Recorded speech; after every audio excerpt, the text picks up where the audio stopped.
You disgust me.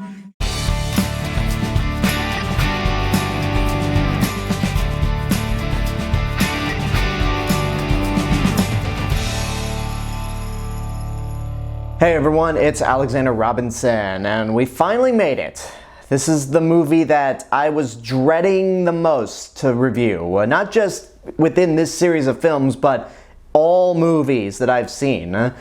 I have dreaded this day for a while, and I thought I could back out. I don't have to go through with this, but I made a promise to myself, I made a promise to you guys, and I intend to keep that promise. So without further ado, this is my review for Transformers: Revenge of the Fallen, which came out in 2009. The sequel to Transformers from 2007, once again directed by Michael Bay, and is the least enjoyable movie I've ever had the displeasure of watching.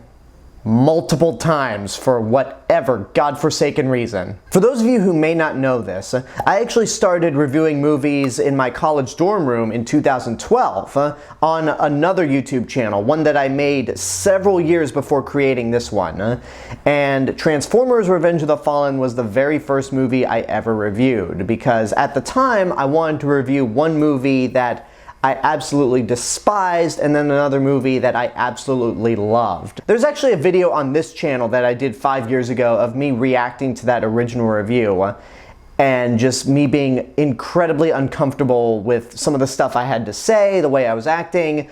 That review was basically me trying to imitate the angry video game nerd or the nostalgia critic, something that it seems like a lot of YouTubers tried doing in their early days when they started making videos before they actually found their voice. So if there's any good thing to come out of reviewing this movie again, it's that I can finally do it with my own voice and try to be a little more constructive, or at least as much as possible. I first saw this movie when it was released in theaters in 2009. I saw it again on DVD because I felt like I was the only crazy one among my friend group thinking that this movie was awful when everyone else was like, yeah, this movie's cool. So I rewatched it again and hated it just as much as I did the first time.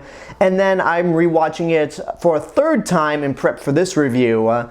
And I still freaking despise this movie. I'm going to try my best not to curse excessively throughout this review because I want to try to be as professional as possible. But I'm going to be reviewing this movie in the same way I reviewed Jurassic World Dominion. Now, I think Jurassic World Dominion is a far superior movie to Revenge of the Fallen, but it's going to be one of these things where I have bullet points on why this movie is terrible, why I hate this movie, and why it's my least favorite movie ever. And this is mainly due to the fact that I want to try to keep myself from rambling throughout this review. Because if I didn't have any bullet points to go off of, then I would go on forever talking about how much of a piece of shit this is. It's also pretty ironic that I'm reviewing this movie at the time I'm reviewing it, because we have a writer's strike going on right now. It's still ongoing at the time of this review. Studios, pay your writers. The amount they were asking is far less than the money you have lost by allowing this strike to go on. So pay your writers. Let's get them back to work. Let's put out some quality products and try to avoid getting another Revenge of the Fallen, because this movie is often cited as the biggest casualty of the previous writer's strike, the one that went from 2007 to 2008.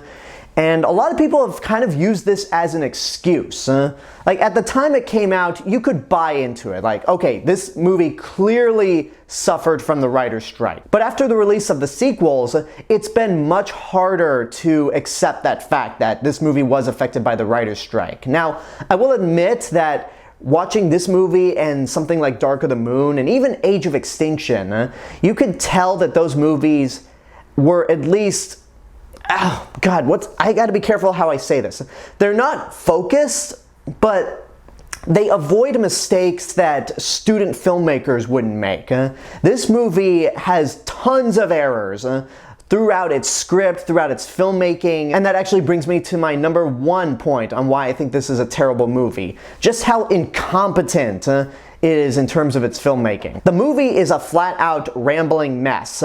You don't even know what the plot of this film is, until about an hour or even an hour and a half into the film, where we find out that while the Allspark has been destroyed, there actually is another method to try and get more Energon. The Decepticons find a way to resurrect Megatron.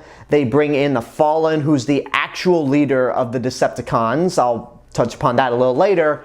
And the Autobots have to save the day. Oh, I'm sorry. Not the Autobots. Sam Witwicky and his human friends and his Transformer sidekicks, who are in the background most of the time, have to figure out how to save the day. Okay, that's another point I'll get to later, so I myself am rambling right now.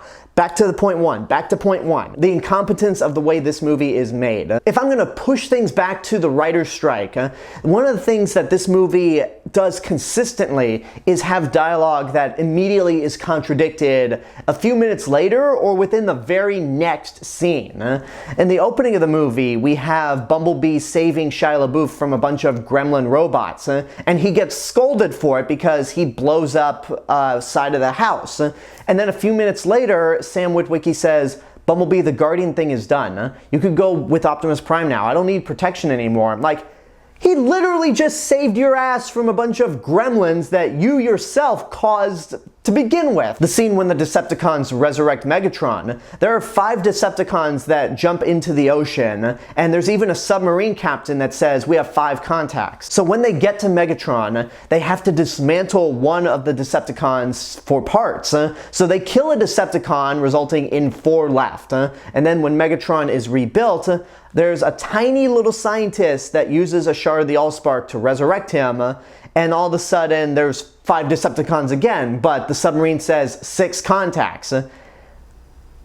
Yeah, that's not how math works, guys. You have 5 Decepticons, you lose 1, so that's 4, you gain 1 again, and somehow that causes 6. And don't even tell me that the little scientist Decepticon is the 6th one, because since that thing fits in the palm of your hand, that would barely be detected by sonar. Don't give me that shit. And then when Megatron arrives on, I don't know, it's not Cybertron. It looks like it's from the set of Aliens vs. Predator Requiem, which any movie that reminds me of Aliens vs. Predator Requiem is not... oh, that's never a good thing. But he encounters Starscream. He is disappointed in Starscream, and then he utters the line, "Even in death, there is no command but mine." And then literally, the next line of dialogue is, "My master, I have failed you on Earth." Like, this is one of those things where it's like, I don't care if there was a writer's strike, you had to have caught that. They always say the movie can be saved in the editing booth, but the editor should have caught that. Like, I mean, Megatron is CG, just... there's no point in going on with this. Like, I'll be stuck on this one singular point if I don't move on. Another thing that applies to the utter incompetence of the way this movie is made is the geographical clusterfuck that this movie leaves us. Several times. There's a sequence where Megan Fox travels from the West Coast to the East Coast in a matter of minutes.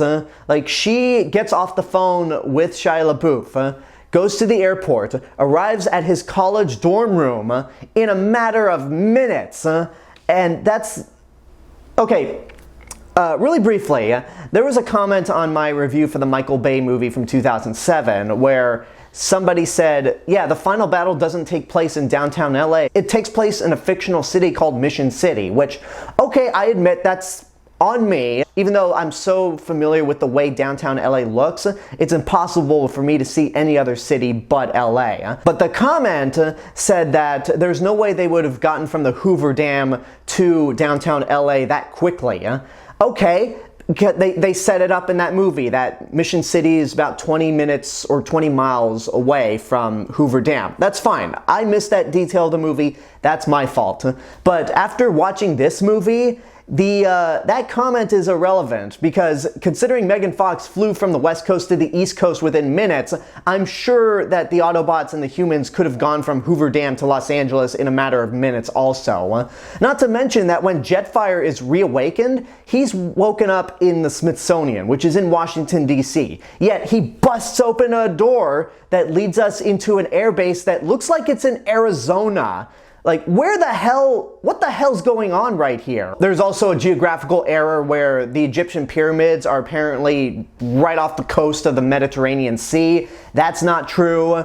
There's just so many things that, like, I know Michael Bay is not known for logic. I mean, this is the same director that in Armageddon had it be daytime in several worldwide cities. And he does the same thing in Transformers Revenge of the Fallen as well, but all the other things I listed, it's just too much, and it's to the point where it's almost insulting. Like, don't play your audience as morons. I have a laundry list of other things on why this movie is incompetently made, but I'll just move on to my second point, which is the terrible pacing.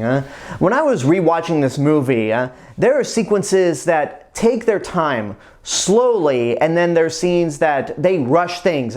They're in a hurry to get somewhere, and it seems like all the scenes that we want to stay on are the scenes that get rushed. For example, the scene where Shia LaBeouf goes to college, meets his roommate, and has to witness his mom getting high off pot brownies and making a fool of herself, that goes on for 5.5 minutes. And then the very next scene to follow is when Ravage breaks into the military base to steal that shard of the Allspark so they can use it to resurrect Megatron. And that sequence is half of the prior scene. It goes on for 2 minutes and 15 seconds. And because the movie is so frantic in terms of these sequences and how long they take, you get whiplash by watching the film. And this brings us to the third reason that I flat out despise this movie. There's hardly a desire to focus on the Transformers. This movie is called Transformers Revenge of the Fallen. The first word of that title is Transformers.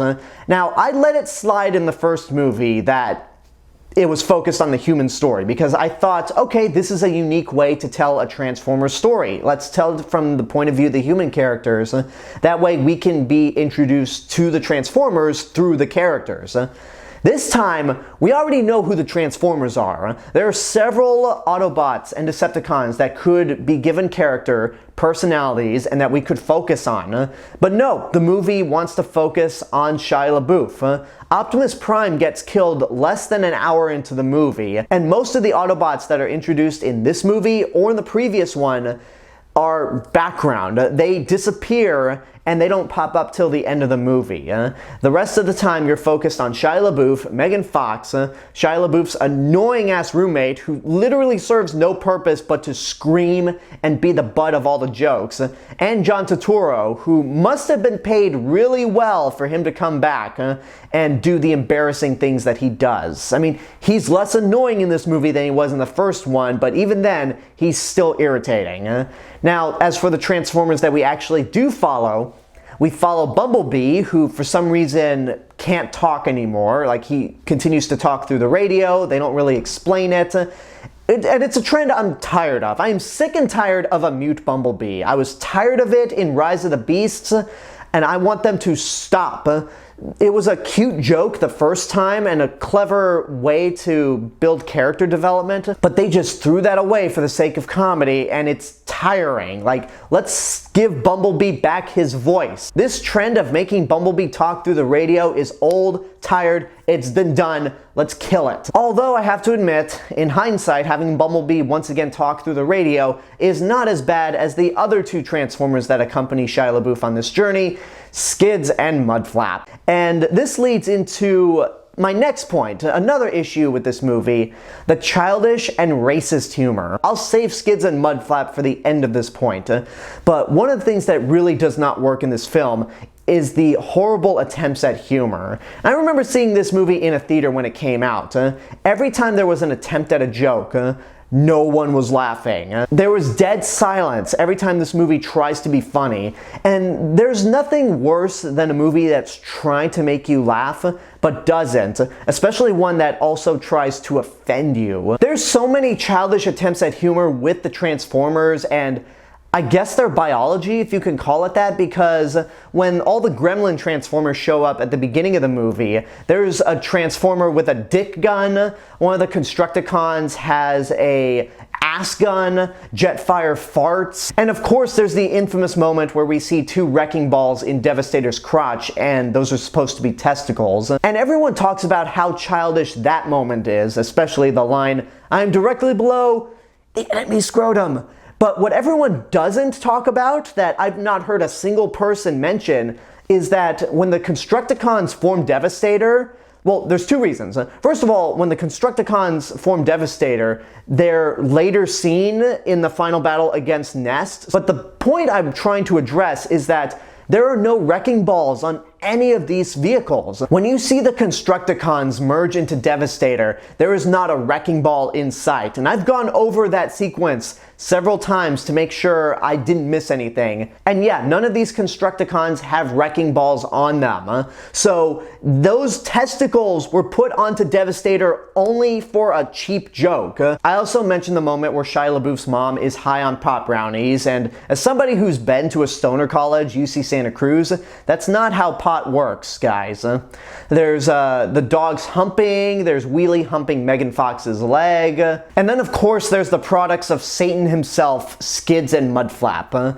When everyone talks about this movie, they always cite these two characters as the worst thing about this movie, and there's a damn good reason for it. Like, they are racist caricatures. Skids has a gold tooth, they talk in Ebonics, they're illiterate. I'm not gonna go that far to say it's blackface for robots, because Reno Wilson voices Mudflap and he is black, but Tom Kenny is white and he voices Skids, which apparently wasn't originally going to happen. When Corey Coleman of Double Toasted interviewed Tom Kenny, he mentioned that he wasn't supposed to voice Skids originally. He just provided temp audio until they actually found another voice actor, which that's fine, that's standard practice. Pixar does that all the time. Usually they'll have some of their animators provide a voice, only to go, oh, you know what, that voice is actually perfect. And apparently Michael Bay did the same thing with Tom Kenny here, and Tom Kenny had no knowledge that his voice was actually going to be used for Skids, and in the interview he says, had I known that they were going to keep my voice for Skids, I would have backed out on it. I would have said, no, I'm not doing this. And Tom Kenny admittedly feels shame over Skids. Over Wheelie, I mean, Wheelie's obnoxious, but he's not racist at all. He's just annoying and downright ugly looking. Somebody asked me this question, and this is honestly a question that's been brought up several times since this movie came out. Who's worse, Jar Jar Binks or Skids and Mudflap? Skids and Mudflap easily, because Skids and Mudflap are useless. They are absolutely useless in this movie. It seems like none of the other Autobots acknowledge their existence. They don't do anything to advance the plot, and they're just there to be annoying, unfunny, and racist. As annoying as Jar Jar Binks can be, he actually helps advance the plot. He's the one that gets Obi-Wan and Qui-Gon to the Gungan city. He's the one that gives Padme the idea to have an alliance with the Gungans to try to build up an army to fight the Trade Federation. He's the one that grants emergency power to Chancellor Palpatine in Attack of the Clones. Jar Jar is like a character at the very least. Skids and Mudflap are just there to be insulting characters. And the thing that really got me about this movie, there's a sequence with the Devastator where Mudflap gets sucked into it, and you think he's dead. At that point, you're just like, oh, thank God, one of them is dead. But then he's not. Like, he breaks out of Devastator's head and he's still alive, and you're like, shit! Why would you take that glorious moment from us? And that was ultimately the moment where I said, fuck this movie, there's no redeeming it. But the funny thing is that after Mudflap breaks out of Devastator and the twins fail to even do any damage to it, they just flat out disappear. That's the last time we ever see Skids and Mudflap, and they never reappear throughout the rest of the film. Again, plays into the idea that this movie had no desire to focus on the Transformer characters. But in that case, it was for the better. I'm pretty much exhausted talking about this movie, so I'll end with my last point. It's a very short one, but this movie is 2.5 hours. There's no real reason to go into that further. For a movie that's just about robots fighting each other, there's no reason for it to be as long as it is. Especially considering that the title villain of the film, the Fallen, is barely in the movie. He pops up like near the end of the first act, arrives on Earth and then disappears until the very end of the film. And I timed it. After he arrives on Earth, he doesn't show up for an hour and 7 minutes. And then he is easily killed within a minute and 30 seconds by Optimus Prime. It's clear I hate this movie. Like, I'm just exhausted talking about it. I tried to be constructive. I tried to be a little more straightforward with it, but I just couldn't. Like, this movie has hurt me so many times mentally. Okay, that's pushing it. That's too far. Like, I hate this movie, but it is a movie at the end of the day. It's just exhausting to talk about, so I guess this review was just more of a let me vent my rage session. And I'll close on this. Is there anything I liked about it? Is there anything I legitimately liked about the movie? I tried. Like, I honestly tried on this new rewatch finding something that I legitimately liked about this movie. And there are two things about this movie that I liked. However, I immediately found something that was wrong with those two moments. They got Frank Welker to do the voice for Soundwave, because they got Peter Cullen for the first movie and the rest of the series, so why not have Frank Welker, who provided voices in the original G1 show as well? So it was cool that they got him to voice Soundwave, but they forgot to put the vocoder. Like, so now he just sounds like Dr. Claw, which apparently was the voice that he used in the original cartoon before they digitized it. And on top of that, you brought Frank Welker back to voice Soundwave. Why didn't you have him voice Megatron? Like, I don't think anybody cares that Hugo Weaving is voicing Megatron. Like, he does a okay job, but it's clear that he's bored in this role. So yeah, that's something that I ultimately liked, but found something to complain about. And then the forest battle. This is the scene that everyone points to as the thing that's awesome, and it sucks.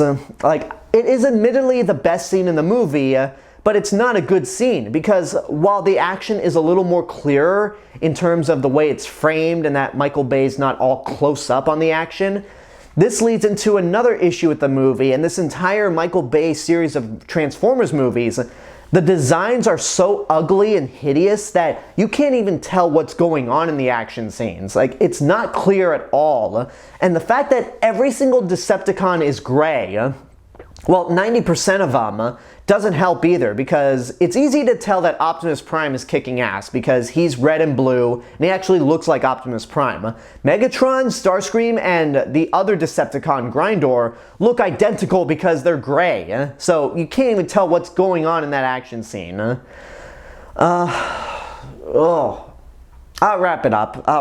I have literally nothing else to say about this movie. Nothing else positive, because there's nothing good about this movie. And nothing else negative, because what's said about this movie in the past 14 years has already been said. I have nothing else to contribute with this movie outside of telling it to flat out burn in hell.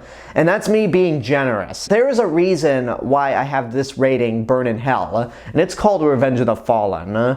What makes this movie so terrible for me, why it's my least favorite movie that I've ever had to sit through, is mainly due to the pure shock of how bad it is. I was 18 when this movie came out, and this was the very first time I ever experienced true anger when watching a movie, and was baffled at how something this bad could have been made and made a shit ton of money. Would this have been a better movie had there not been a writer's strike? I don't know. I'm being totally honest with you. I don't know the answer, and nobody knows the answer to that because it's a what-if scenario. But if I were to put money on it, I'd say no. This would not have been a better movie than what we got, or even better than the first one, because the sequels have shown that the writer's strike be damned, these movies just flat out suck. And this is still the worst of the franchise. I absolutely despise it. And I am so glad to finally have talked about this movie so I can just leave it behind me and never have to think about it for the rest of my life. At least until I wind up in the old folks' home and I get a nurse who flat out hates me, so she just decides to put on Transformers Revenge of the Fallen when I'm in a wheelchair and I can't move that much. I'm like, damn you! And then that's the thing that ultimately kills me. That's how I see myself going out. A nurse that hates me in the old folks' home puts on Transformers Revenge of the Fallen, and it kills me. And there you go, that's all I have to say about Transformers Revenge of the Fallen. Now, when I rewatched this movie in prep for this review, I actually did a live watch party with it. You won't find it on the channel at the moment because after the stream ended, I marked the video as unlisted. But I'll make that video public to everyone else after I finish this series of reviews, because I think while there's no timer and it's not professionally set up the way the lockdown watch parties were with Godzilla, the MCU, Star Wars, and Harry Potter, I still think it might be enjoyable. If you want to watch me suffer through this movie, you can just time the movie to the point I say play the movie. And, I don't know, you might get some joy out of it. But, yeah. I'm glad this movie's behind me. But unfortunately, this series isn't. So tune in next week where I'll be reviewing the third film in the series, Transformers Dark of the Moon, which I can confirm is a better movie than Revenge of the Fallen. But by how much? Well, we'll find out next week. But until then, I want to know what you guys think about Revenge of the Fallen. If you've seen it, what did you think? Whatever the case may be, let me know in the comments below. Don't forget to like the video, subscribe to the channel, hit the bell button to get notifications. You can also follow me on Facebook, Twitter, Instagram, Letterboxd. I'll see you guys in the next video. But until then, have a good day, take care of yourselves, and please go watch some better movies and not shit like Revenge of the Fallen.